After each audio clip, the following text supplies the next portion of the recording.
आज हम पंचमा पाठ यानी 5वां पाठ पढ़ेंगे, सूक्ति मुक्तिकम। तो सूक्ति मुक्तिकम क्या है? तो जो सूक्ति मुक्तिकम है वो हमारी एक नैतिक शिक्षा है।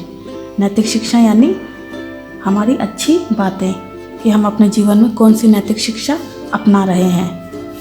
तो पहले हम इसका इंट्रोडक्शन देखेंगे। इस लेसन में क्या है इंट्रोडक्शन।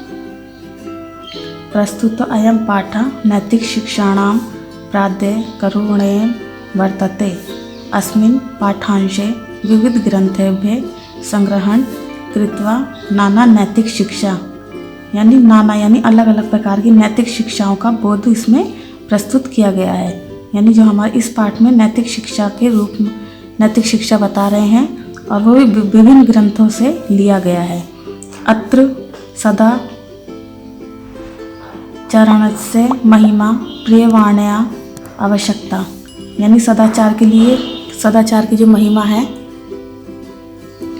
परोपकारिणां स्वभावा गुणार्जनस्य प्रेरणा मित्राया स्वरूपं शिष्ट संगते प्रशंसा तथा च सत्संगते प्रभावा इत्यादीनां विषयाणां निरूपणम् अस्ति।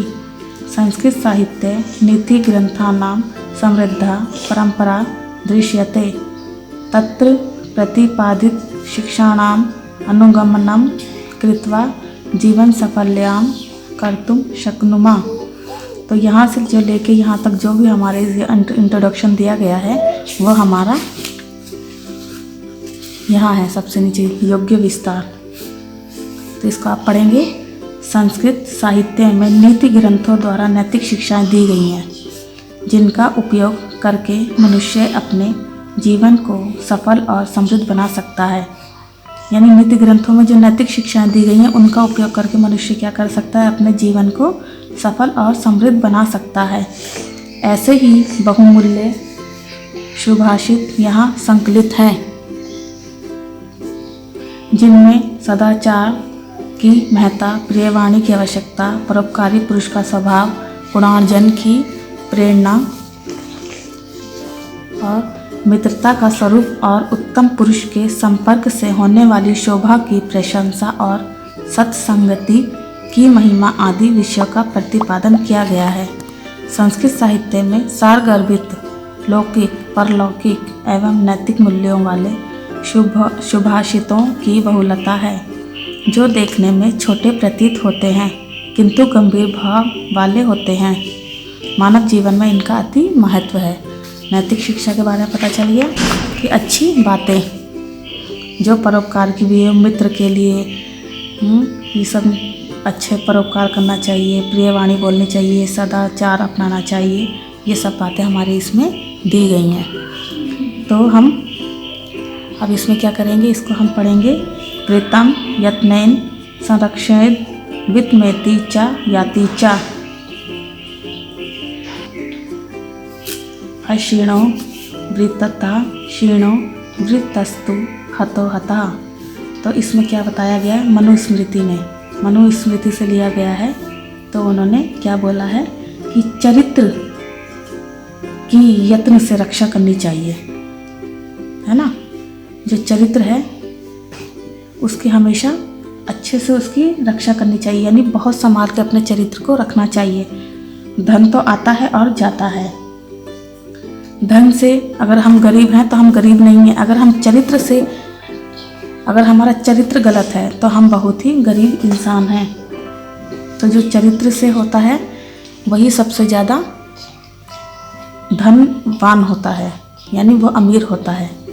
तो हमेशा धन की ही लालच नहीं करनी चाहिए, हमेशा अपने चरित्र पर भी अच्छे से ध्यान देना चाहिए ताकि जो चरित्र है वो भी अच्छे से हो जाए।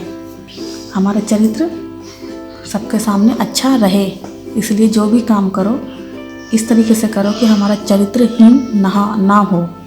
ओके, तो इसका यही मतलब है कि जो चरित्र है उसका बहुत यत्न से उसकी रक्षा करनी चाहिए। धन आता है और जाता है, तो धन से जो क्षीण है यानी जो धन से गरीब है वो गरीब नहीं है, बल्कि जो चरित्र से गरीब है वो सबसे गरीब होता है। अब आगे दूसरा है श्रूयताम धर्म सर्वस्वाम श्रुत्वा चैवा वर्धयताम आत्मना प्रतिकूलानि परेशान ना समाचरेत। तो ये किससे लिया गया है? विदुर नीति। ये क्या है? विदुर नीति का है। तो इसमें क्या बोला गया है इन्होंने? तो इसमें ये बोला गया है कि धर्म का सार सुनो। श्रुत्वा माने सुनो, धर्म सर्वस्व श्रुत्वा चैवा वर्धयताम। तो ये बोला गया था। इसमें क्या बोला गया है इन्होंने? धर्म का सार सुनो और उसको अपने जीवन में धारण करो। जो चीज़ हमें अच्छी नहीं लगती वो दूसरों के लिए भी उसको इस्तेमाल नहीं करना चाहिए। तो यही बोला गया है कि धर्म को सुनो। धर्म का जो सार है, जितनी भी सब कुछ धर्म में सब अच्छी बातें होती हैं, अच्छा होता है सब कुछ। तो इसी तरीके से धर्म का सार सुनो और उसको अपने जीवन में उसको धारण करो। तो जो अपने लिए, इसमें ये बोला है कि जो अपने लिए हमें बातें अच्छी नहीं लगती वो हमें दूसरों के लिए भी इस्तेमाल नहीं करनी चाहिए। अभी तीसरा क्या है? प्रिय वाक्य प्रदानेन सर्वे तुष्यन्ति जनत्वा तस्मात् तदैव वक्तव्यम वचने का दरिद्रम। इसमें क्या बोला गया है? इसमें चाणक्य नीति क्या कहती है कि प्रिय वाक्य बोलने वाले, क्या है? प्रिय वाक्य बोलने वाले सभी जीव, यानी अगर हम किसी से अच्छा प्रिय वाक्य बोलने वाले सभी जीव प्रसन्न होते हैं। यानी हम अच्छी बात बोलते हैं तो जो जीव जंतु हैं, जो जीव हैं, तो वो क्या है? वो प्रसन्न होते हैं। अगर हम किसी से अच्छा बोल रहे हैं तो वो भी बहुत खुश होते हैं।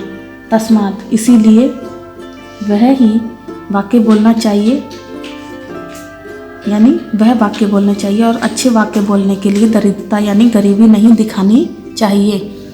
तो क्या बोला गया है कि प्रिय वाक्य बोलने से सभी जीव जो हैं वो खुश होते हैं। और हमेशा हमें वह अच्छे वाक्य बोलने चाहिए और वाक्य बोलने के लिए कभी भी गरीबी नहीं दिखानी चाहिए। यानी अच्छे वाक्य बोलने के लिए कभी भी गरीबी नहीं दिखानी चाहिए। पिबन्ति नद्या समेव ना भा स्वयं ना खादन्ति फलानि वृक्षा न दानन्ति सदस्यं खलु वरीवाः परोपकाराय सताम विभूतया।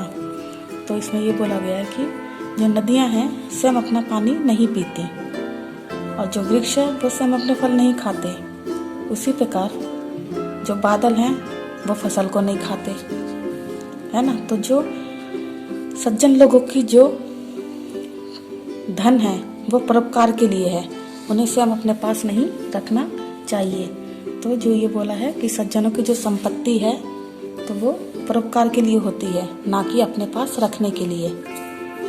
ठीक है। उसके बाद गुणेष्वेम ही कर्तव्या प्रयत्ना पुरुषे सदा गुणयुक्तो दरिद्रोऽपि नैश्वर्येर गुणे स्मा। तो इसमें क्या बोला गया है? निश्चय ही मनुष्य को सदा गुणों में ही प्रयत्न करना चाहिए। यानी उसके पास जो उनका ये कर्तव्य होना चाहिए कि जो हमारे पास गुण हैं उसमें हम और ज़्यादा बढ़ोतरी करें। यानी कोई भी अवगुण नहीं अपनाना चाहिए, हमेशा अपने गुणों को बढ़ाने का प्रयत्न करना चाहिए। गुण युक्त, दरिद्र भी गुणों से हीन है। जो गुण युक्त यानी जिसके अंदर गुण नहीं है वो गरीबों से भी गरीब है, वो गरीबों से भी गरीब है, अमीर व्यक्ति के बराबर नहीं होता। तो वो चाहे कितना ही अमीर हो या कुछ भी हो, अगर उसके अंदर गुण नहीं है तो वो सबसे दरिद्र है। और जिसके पास गुण है वो हमेशा गुणवान ही कहलाता है।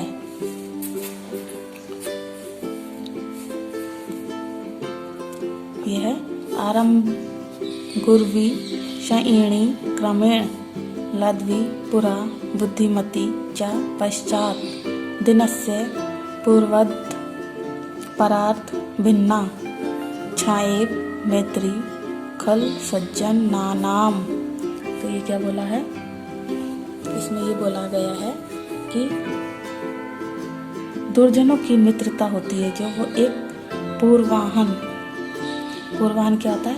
सुबह की छाया के बराबर होता है ना। तो जो आरंभ में तो बड़ी होती है किंतु वो धीरे धीरे कम होती जाती है ना। दुर्जन यानी जिसके अंदर कोई भी गुण नहीं होते, वो उनकी जो मित्रता है वो कैसी होती है? पहले तो वो लंबी चलती है लेकिन वो बाद में धीरे धीरे कम हो जाती है। तो और जबकि सज्जनों की जो मित्रता है वो पहले धीरे होती है, बाद में वो बढ़ती जाती है। तो उसकी कैसी होती है?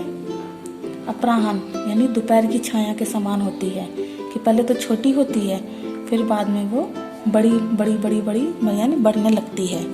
तो यही बोला गया है कि दुर्जन व्यक्तियों की कभी भी संगति अच्छी नहीं होती, और जो सज्जन व्यक्ति होते हैं उनके साथ जो मित्रता होती है या उनके साथ जो हमारी मैत्री भाव होता है वो हमेशा बढ़ता ही है। ये है यत्रापि कुत्रापि कथा भवेयु हंसा महीमण्डलनाय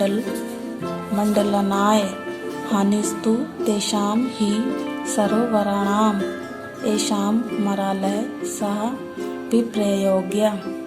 तो ये क्या बोला गया इसमें? पृथ्वी को सुशोभित करने के लिए हंसों की तुलना की गई है। यानी अगर हम पृथ्वी को अच्छा करना चाहते हैं तो हंसों के जोड़ों में रहना चाहिए, है ना। और अगर हम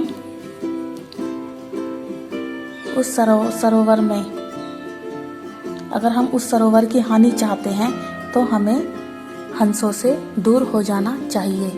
तो उसमें ये बोला गया है कि पृथ्वी को सुशोभित करने के लिए हमेशा किसके साथ होना चाहिए? हंसों के जोड़ों में होना चाहिए। और अगर हमें सरोवर का हानि चाहनी है तो हमें हंसों से दूर हो जाना चाहिए।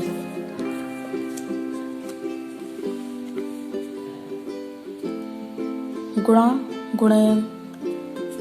गुणगेषु गुणा भवन्ति ते निर्गुणं प्राप्य भवन्ति दोषा आस्वाद्यतया प्रवहन्ति नद्या समुद्र मासाध्या भवनत्या पया। तो इसमें क्या बोला है? गुणों को जानने के लिए गुण होते हैं, यानी गुणों को जानने वालों के लिए गुण होते हैं। यानी अगर हमें दूसरों में अच्छाइयाँ देखनी है तो हमें उसके हमेशा अच्छाइयाँ ही नज़र आएंगी, और अगर हम किसी के अंदर निर्गुण देखना चाहते हैं तो हमें उसमें दोष नज़र आएगा। तो गुणों को जानने के लिए गुण हमेशा अच्छे दिखते हैं और दोष जानने के लिए हमें दोष दिखाई देते हैं। जिस प्रकार मीठा जल होता है, अगर जो मीठे जल की नदियाँ होती हैं अगर वो समुद्र में मिल जाती हैं तो वो खारी ही कहलाती हैं। तो वो जो पानी होता है वो पीने योग्य नहीं होता।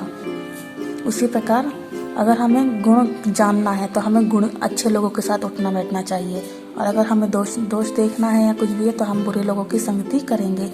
वो नदी के साथ उसको जोड़ा गया है कि मीठी नदी होती है, अगर वो समुद्र में चली जाती है तो वो नदी का पानी पीने लायक नहीं रहता, क्योंकि हम उसमें से उसके जो मीठा पानी है हम उस समुद्र में से अलग नहीं कर सकते।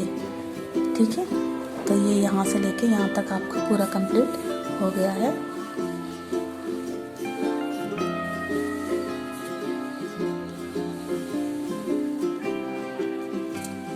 इसमें आप शब्दार्थ सीखेंगे। ओके, शब्दार्थों को याद करना है अच्छे से और उसको समझना है।